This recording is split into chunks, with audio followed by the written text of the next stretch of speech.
의의 일꾼과 사탄의 일꾼이라는 제목입니다.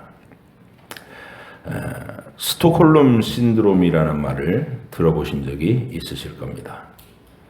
인질이 가해자인 납치범에게 동조하고 감화되어서 납치범의 행위를 돕거나 가해자를 오히려 변호하는 비이성적인 심리 상태를 일컫는 말이 스톡홀름 신드롬입니다. 납치범과 인질 사이에 벌어진 실제 사건에서 유래한 현상인데, 가정이나 사회 조직 안에서 폭력이나 힘에 의한 지배와 복종의 관계에 피해자가 길들여져서 가해자에게 오히려 애착 관계를 추구하는 그런 유사한 현상들을 전부 포괄적으로 설명하는 게 스톡홀름 신드롬이라고 합니다. 흔히 가정폭력의 피해자인 아내가 오히려 가해자인 남편을 두둔하는 현상, 스톡홀름 증후군의 대표적인 예시입니다. 그 사람이 화가 나면 나를 때리기는 하지만 그래도 착한 사람이에요. 그런다는 거죠. 어떤 악한 상황이나 악한 자에서 벗어나야 되는데 폭력에 길들여지고 오히려 그에게 애착을 느껴서 도우려는 사람들을 오히려 적대시하고 반복되는 고통에 굴종하면서 살아가는 그 복잡한 상황, 그걸 만들어내는 게 이 병리 현상이라는 겁니다. 이런 현상이 처음 사회적으로 이슈가 됐던 사건이 1973년 스웨덴 스톡홀름에 있는 한 은행에서 일어난 인질 사건을 통해서였습니다. 올순이라는 자가 이끄는 무장 강도들이 은행에 난입해서 3명의 여자와 1명의 남자를 인질로 잡고 스웨덴 법무장관을 대상으로 협상을 시도했습니다. 납치범들은 6일 동안 경찰들과 대치한 상태에서 인질들에게 공포감을 주면서도 친절과 호의를 베풀어서 그 인질들의 마음을 사로잡아 버렸습니다. 이들은 인질 중 1명이 가족과 연락하지 못해갖고 막 울고 있으니까 인질을 위로하기도 하고, 또 다른 1명은 감기가 들어서 힘들어하니까 자기의 코트를 벗어주기도 하고, 다른 인질이 작은 방에 갇혀있는 것을 폐쇄 공포증을 느끼니까 묶은 것을 풀어주고 밖으로 나가게 하기도 했습니다. 그러는 과정에서 인질들이 이 납치범들에게 애착을 느끼게 되는 거예요. 둘째 날부터는 납치범들과 인질들은 서로 이름을 교환했고, 인질들은 납치범들보다 자신들을 구출하기 위해 지금 작전을 펼치고 공격해오는 경찰들에게 오히려 적대감을 드러내기 시작했습니다. 경찰이 인질들과 납치범이 있는 금고에 최루탄을 발사하자 납치범들은 즉시 항복했습니다.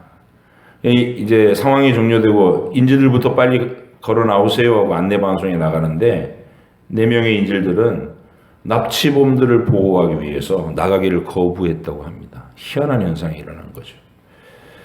마침내 경찰이 납치범들을 체포했을 때 2명의 여성 인질은 납치범을 다소 거칠게 다루는 경찰에게 달려가서 이 사람들 다치게 하지 마세요. 우리를 해치지 않았습니다. 라고 항의를 했다고 해요. 법정에서는 납치범들이 자신들에게 친절하게 대했다면서 또 신체적인 해를 전혀 끼치지 않았다고 증언을 했고,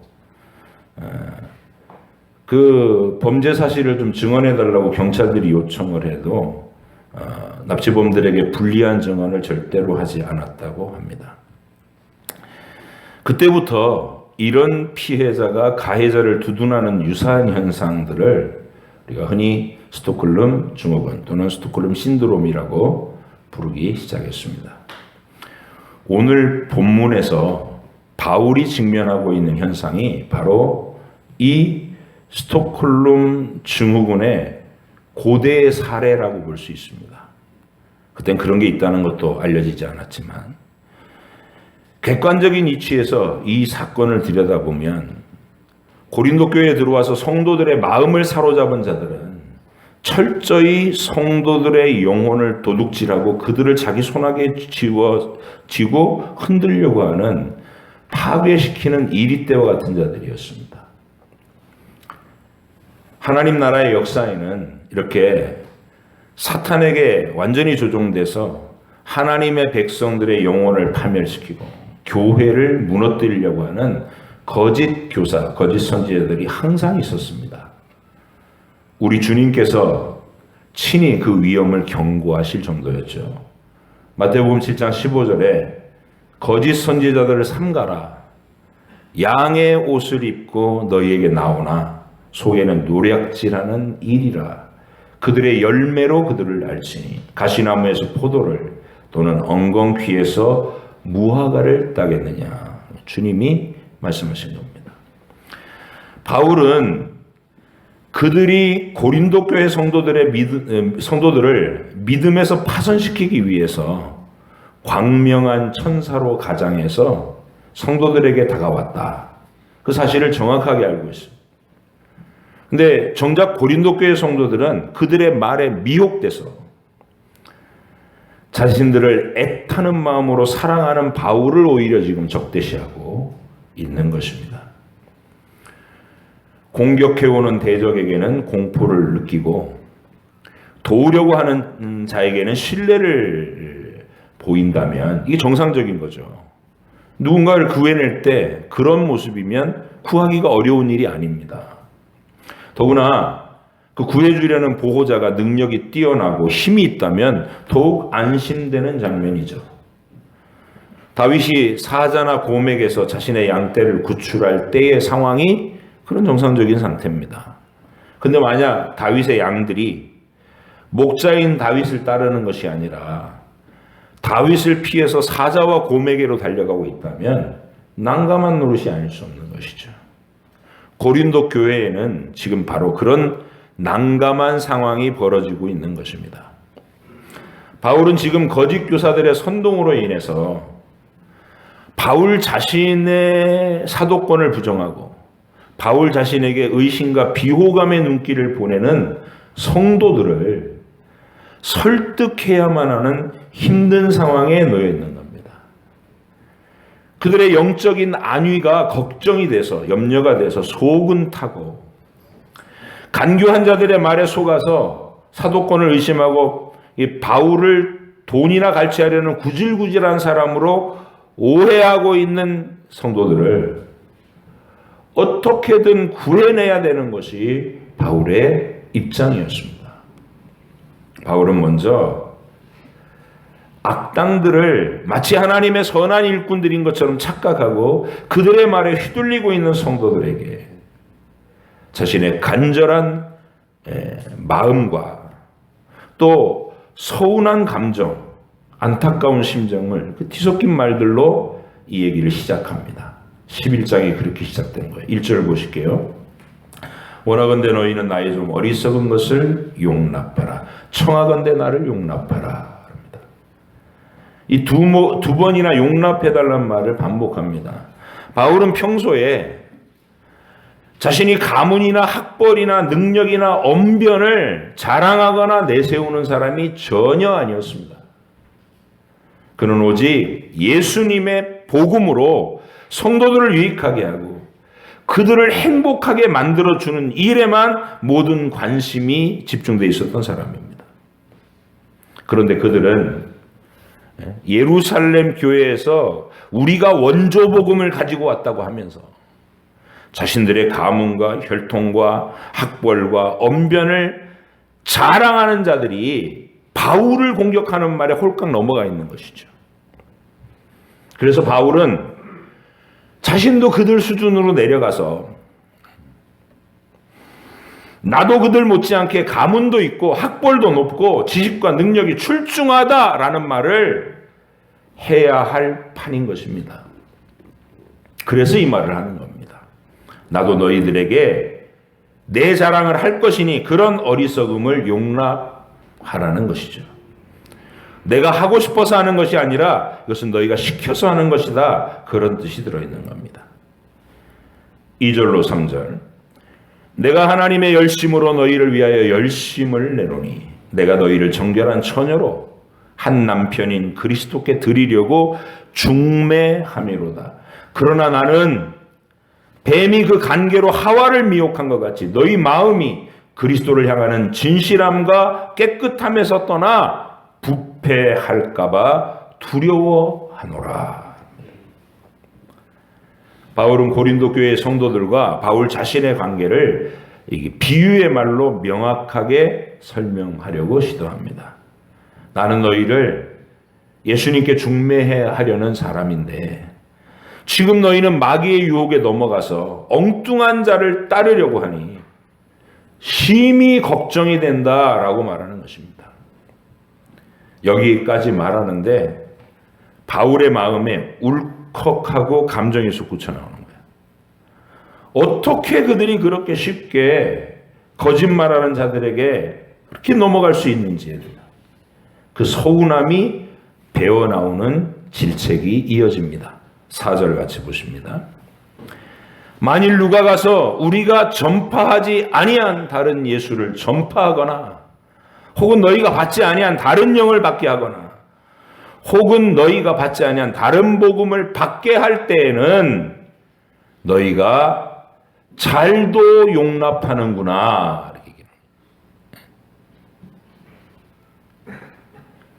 여기에는 다른 예수를 전파하고 다른 영을 성령이라고 막 주장하고 복음을 변질시키는 가르침을 베푸는 악한 자들에게 대한 분노도 함께 표현되어 있는 겁니다. 기독교의 온유함은 무골호인과 같은 무개념의 순진한 착함이 아닙니다. 원수를 사랑하라는 말씀은 사탄의 하수인들까지도 분별 없이 용납하는 그런 어리석음을 조장하는 말이 아닙니다. 무지함에 갇혀서 자기들을 멸망에 빠뜨리는 자들인 줄도 모르고 그들의 말을 듣고 도움을 주려는 사람에게 오히려 경계심을 보이며 대적과 함께 하나님의 사도를 공격하는 그 성도들을 주님의 마음으로 끝까지 용서하며 구해내려고 하는 것이 원수를 사랑하는 거지, 사탄의 하수인들까지 어영부영 용납하는 것이 결코 원수 사랑하는 게 아니죠. 분노는 분노를 표현할 수 있어야 됩니다. 바울은 성도들의 영혼을 노략질하는 이리떼와 같은 악한 선동자들에 대해서는 다른 서신에서 보다 격렬한 의로운 분노를 표현하곤 했습니다. 그게 어느 정도인지 한번 보셔야 돼요. 갈라디아서 1장 7절로 9절 같이 읽겠습니다. 시작. 다른 복음은 없나니 어떤 사람들이 너희를 교란하여 그리스도의 복음을 변하게 하려 함이라.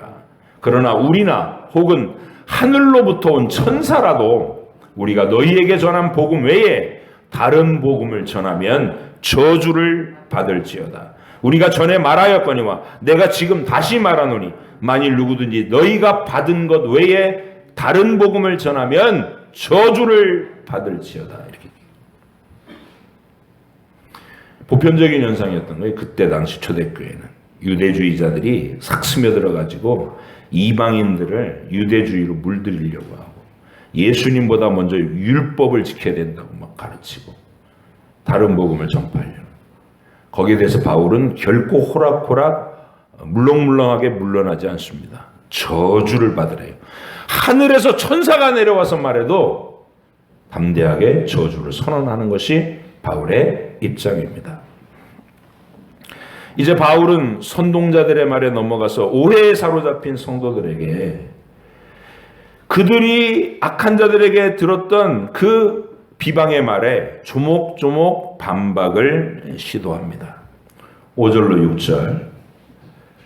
나는 지극히 크다는 사도들보다 부족한 것이 조금도 없는 줄로 생각하노라.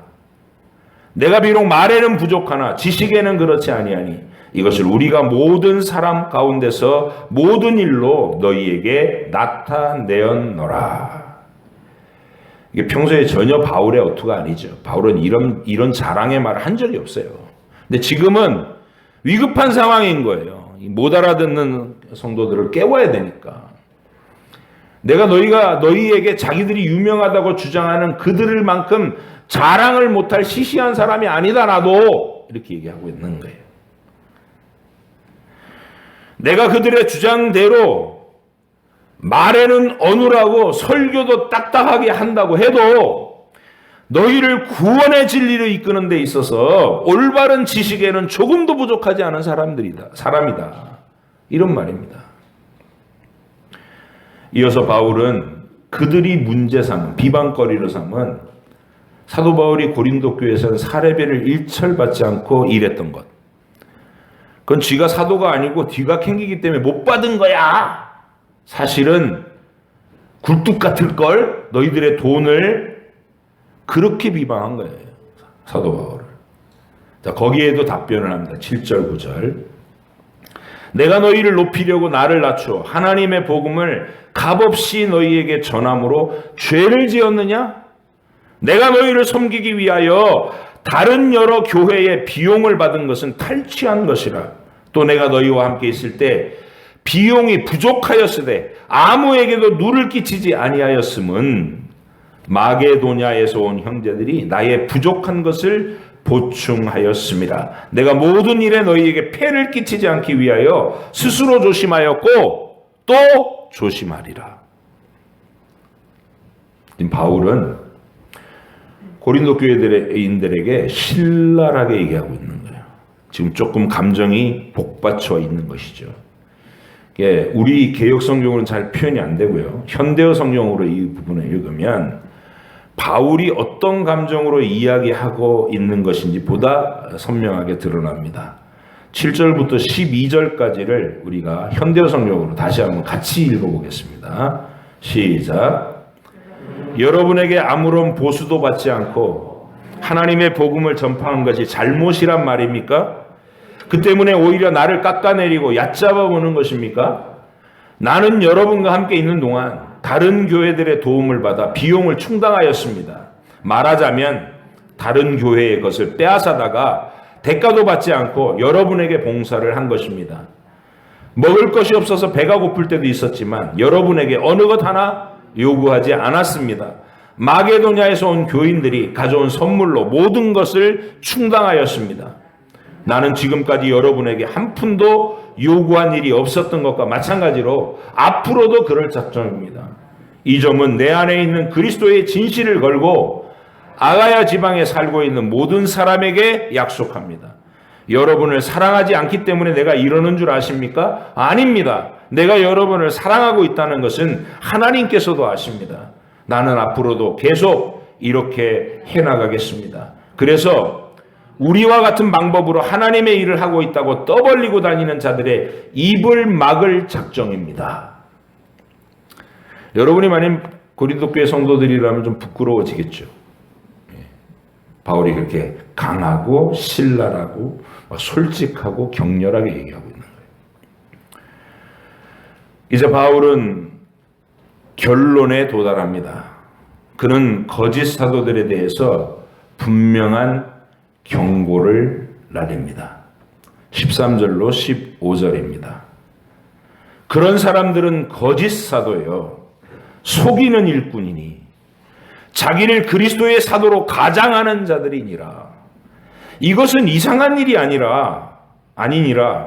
사탄도 자기를 광명한 천사로 가장하나니 그러므로 사탄의 일꾼들도 자기를 의의 일꾼으로 가장하는 것이 또한 대단한 일이 아니니라. 그들의 마지막은 그 행위대로 되리라. 언제나 있었던 일이라는 겁니다. 구약시대부터 거짓 선지자들은 사람들에게 듣기 좋은 말을 하고 그들이 듣고 싶어하는 말을 해주고 하나님의 뜻과는 전혀 상관없이 사람들의 비위를 맞춰서 그들의 인기와 추앙을 얻어서 그 세력을 자기가 휘두르려고 하는 노략질하는 일이라는 것입니다. 그 정체를 제대로 파악해야 지혜로운 성도입니다. 우리가 뜻이 통하는 말로 다시 한번 함께 읽고 마무리를 짓도록 하겠습니다. 현대어 성경으로 같은 부분을 여러분과 같이 한 목소리 읽겠습니다. 시작. 하나님께서는 그들을 보내신 일이 없습니다. 그들은 여러분을 속여서 자기들이 그리스도의 사도인 것처럼 행세하려는 거짓 사도들입니다. 그러나 새삼스럽게 놀랄 일도 아닙니다. 사탄도 빛의 천사로 변장하여 나타나는데 사탄의 부하들이 그런 짓을 하고 또 경건한 사도 노릇을 한다고 해서 무엇이 놀랍겠습니까? 그들은 결국 자기들의 저지른 죄 때문에 무서운 벌을 받을 것입니다. 이게 진정한 사도의 권위 있는 말이에요. 물렁물렁한 그게 사랑이 아니라 이게 진짜 사랑. 대적은 단호하게 그리스도의 권세로 묶어서 제압하고, 어리석은 연약한 성도들은 자기의 목숨을 다 바쳐서라도, 자존심을 다 내려놓고서라도 어떻게든 보호하려는 거, 이게 사랑입니다. 교회의 사랑은 그런 모습이어야 됩니다. 교회 생활을 하면서 성도들이 성경 말씀에 등한시하면, 성경을 읽지 않고 교회 생활을 열심히 하는 사람이 있죠. 그러면 고린도 교회 성도들처럼 판단력이 흐려져서 반드시 어리석은 모습을 보이게 됩니다. 스톡홀름 증후군에 잘 걸리는 사람이 되는 거예요. 자신들을 파멸시키는 악한 자들의 선동에는 쉽게 동화되고, 진짜 주의 뜻을 가르치는 주의 일꾼들에게는 대적하고 멀리하는 참으로 안타까운 현상이 벌어지는 거예요. 스톡홀름 신드롬에 빠져서 악당들을 편들고 그들과 건강하지 못한 애착관계를 유지해 나가는 일. 신앙 인생을 낭비하는 일입니다. 이런 일이 있어서는 안 되죠.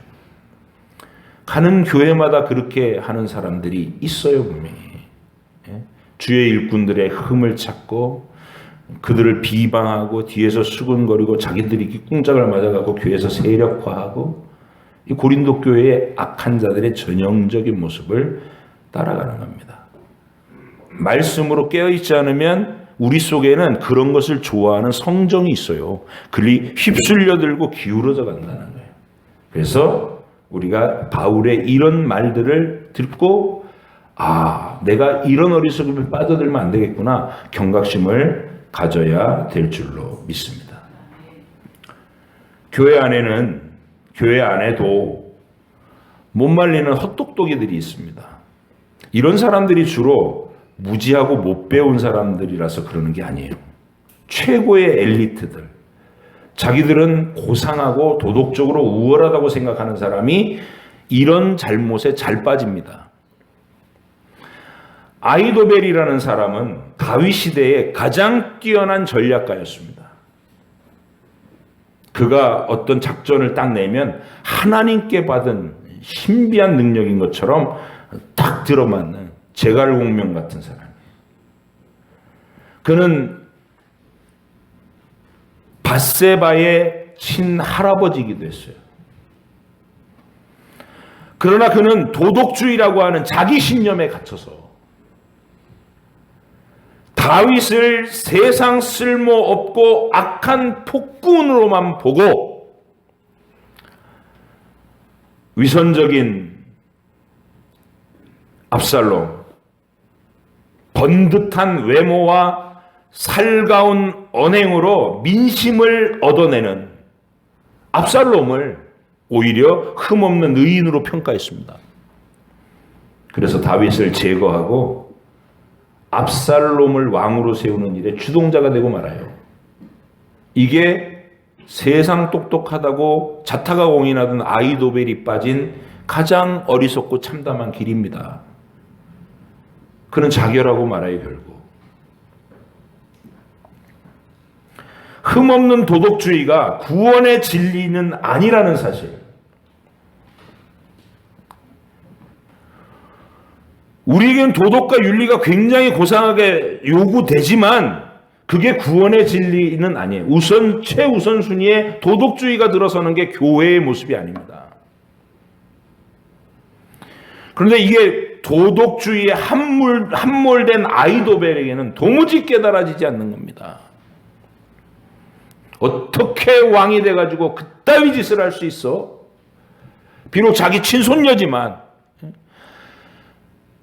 밧세바의 남편인 우리아가 얼마나 충성스럽고 얼마나 정직한 사람인데 그를 죽여? 내가 너를 용납할 수 없어. 너 왕에서 끌어내릴 거야. 이게 아히도벨이 빠진 신념이에요. 그러나 하나님의 교회는 그 어떤 덕성보다도 먼저 하나님과의 살아있는 관계가 맺어진 사람이냐? 그런 사람이 하나님 나라의 주인공들이어야 하는 겁니다. 흠과 허물이 있어도. 도덕적인 흠은 하나님 앞에서 강력하게 책망을 해서 회개하도록 이끌면 되는 것입니다. 그런데 아예 하나님하고 관계 자체가 없는 사람은 어떻게 해볼 방법이 없는 거예요. 그럼에도 불구하고 교회에서는 자기들이 대단한 사람인 것처럼 행세하는 압살롬 같은 인물이 있다는 거예요. 도덕주의자들.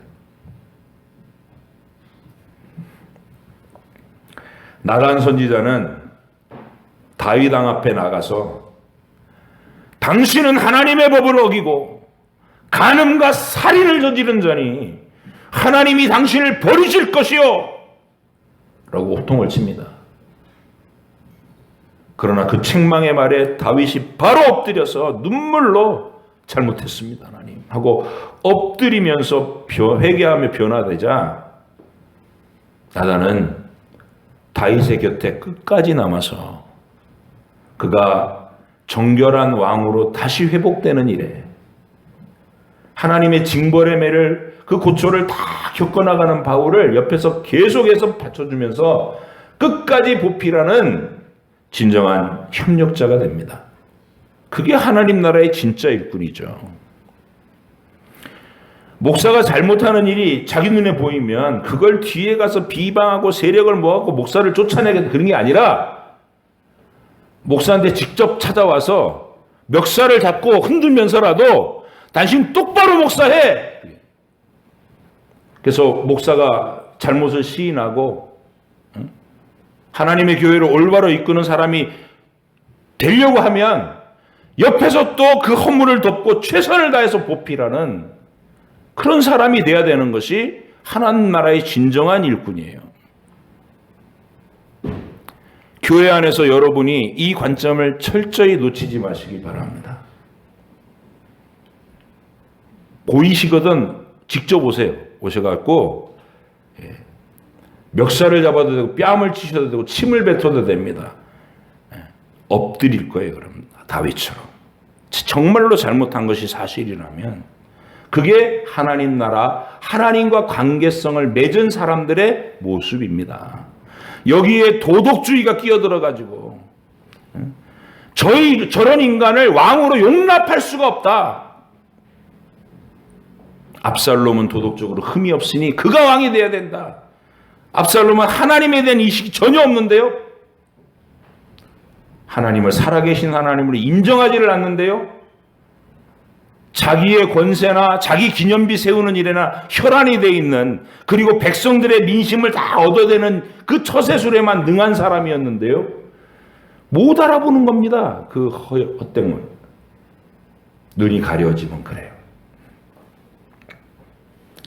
우리는 서로에게 그런 모습이 되어줘야 합니다.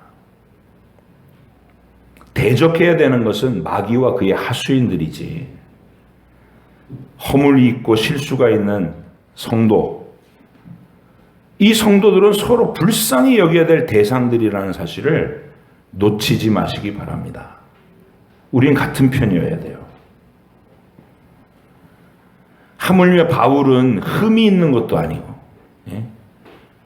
기껏해야 이게 외모가 좀 매력적인 외모가 아니라는 거, 설교가 좀 딱딱하고 지루했다는 거, 이런 사소한 약점을 빌미로 삼아서 공격을 해대고 사례비를 받지 않고 일한 것은 마땅히 칭송받아야 됐을 미덕인데도 불구하고 그것마저도 폄하하고 공격하려 했던 이 악한 자들에 대한 분별력이 있어야 하겠습니다. 여러분 누군가 성도를 막 공격하는 말을 하거든 여러분 들으시고 그 사람은 우리와 같은 편이야. 허물은 덮고 잘못하는 것은 겉면에서 회복시켜 가야지 우리가 그렇게 내치고 공격할 대상은 아니야. 우리의 싸움은 혈과 육의 사람을 대상으로 하는 게 아니라 악의 영들과 그들에게 적극적으로 동참해가지고 교회를 흔드는 악한 거짓 선지자들이 우리의 대상이어야 돼. 싸움의 대상이어야 돼. 라고 선언할 수 있는. 그래서 서로를 향해서 늘 좀 따뜻한 시선을 가지십시오. 마음에 들지 않는 모습은, 아니 사람인데 어떻게 서로 다 마음에 들겠어요. 교회 안에서 상처들 받지 마시고 자꾸. 사람인데 자기 스타일대로 서로 얘기하고 감정 드러내고 그러면 마음에 안 들고 상처받을 때도 있죠. 그러나 그걸 그리스도의 사랑으로 덮으십시오. 허물을 감싸십시오. 나단이 다윗에게 하듯이. 당신이 그런 악한 짓을 했으니 하나님이 당신을 죽이실 것이다. 호통은 단호하게 치되 뒤에 가서 험담하는 게 아니라 회개하고 엎드리면 끝까지 그를 일으켜 세우기 위해서 돕는 나단의 길. 그게 거짓 선지자들에게 속지 않는 깨어있는 영성이고 안목입니다.